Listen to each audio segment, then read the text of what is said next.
Welcome back to Flashpoint.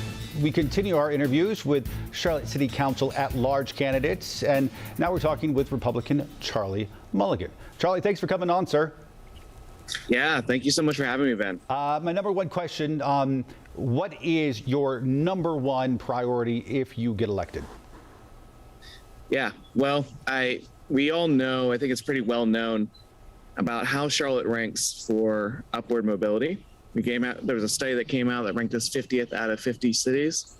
That's my number one priority.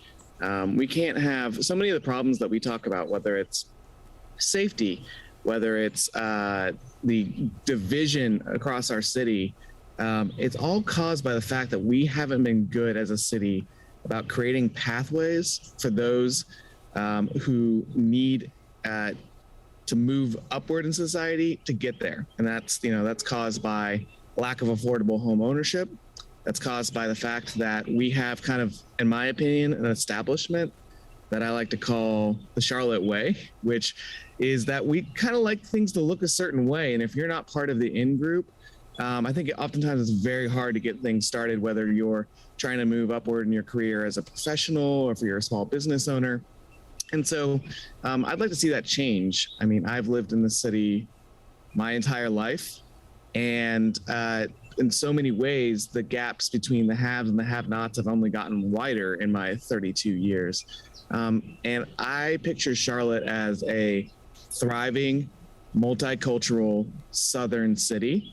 And if we're going to see that, we need to see much more upward mobility. So that's my number one issue. To go along with it, I know this past week, council talked about affordable housing like they have done for many meetings. Discussed 600 new affordable housing units. Tarek Bakari said this is like a drop in the bucket. We can't get ahead of this. How do we as a city get ahead of the affordable housing crisis? I mean, we've got millions of dollars, but that still does not get us anywhere close to where we need to be. So I think it's a couple of things.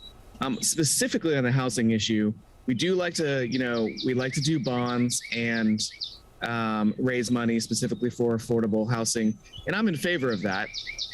But as Tark said, that's not going to do enough. And one of the things that we can do is dramatically streamline the planning process. One of the things I've talked to a lot of folks who are actually responsible for building housing, and the way that we run our planning process now, where there's multiple chances for the city to change its mind and come back with new requests, that's driven a lot of smaller developers, the types of developers who might build, the single family housing that we need for middle income families, or even sort of the smaller quadruplexes and duplexes and things like that are affordable. They've been driven out of the market. I've been told so many times that smaller developers just don't do business here in Charlotte. So we can really streamline that within the city of Charlotte, be more efficient. I think that's really important.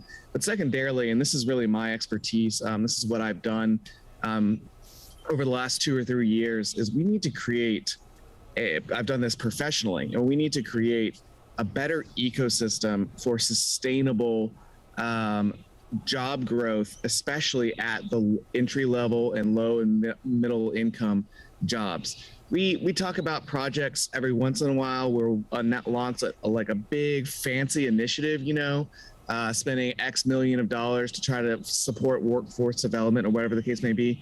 I don't think we really think strategically about how we can support. If you're a small business, especially if you're a person of color or any other minority, what we don't often see here in Charlotte is there's so many steps along the way where, as an entrepreneur, you can falter and fail, right? Do you have access to a good lawyer? Do you have access to the right financial counsel? Do you have access to the capital at that crucial moment when you're expanding from one location with your business to multiple others? And my experience has been many times that type of assistance is just not available for many folks in Charlotte. So when we talk about long term, how do we get people to a position where they actually can afford the housing that's here in the city? It's really two things. We've got to, one, really streamline the process so we can increase the supply. We can't just keep borrowing money and hoping to frantically throw up enough subsidies to get housing ready. And then two, we really have to improve the ecosystem. On your website, you talk about how the current city council looks out for one thing themselves. They're more interested in promotion than working. If you go to work with some of these folks, assuming some of them are still going to be there, Sure. how do you have a functional relationship if this is how you feel about them? It's not personal. So at the end of the day, I want to represent the people of Charlotte. So there's always a way to have a professional relationship, even if you feel like someone might have some ulterior motives. That's my message to the people. In reality, when I'm in council, we all have to work together and so I'll give people the benefit of the doubt if they can prove to me that, you know, they're really interested in what's best for the city. All right, finally, the best thing about Charlotte and the one thing about Charlotte that drives you crazy. The best thing about Charlotte is that we do have this opportunity to be multicultural and really have, I mean, there's so many cool things that happen beneath the surface here in Charlotte that I don't think get covered enough. Like if you go to the east side, that is an area of town that is just full of life, and you can go and find that. It's not all just in South End. And I think the thing that drives me crazy is that sometimes I do think that we are a little bit small town in our thinking. We have a little bit of an inferiority complex and don't always recognize the great things that this city can accomplish. And like I said, I've lived here my entire life. I believe we are one of the top cities in the entire country. But I think we need to be willing to grab for that. And that's why I'm running for city council. All right, we'll end it there. Charlie Mulligan looking to increase the number of Republicans on council from 2 to at least 3 or maybe more than that. All right, Charlie, thank you. We appreciate it. Thanks, Ben. All right, more Flashpoint after this.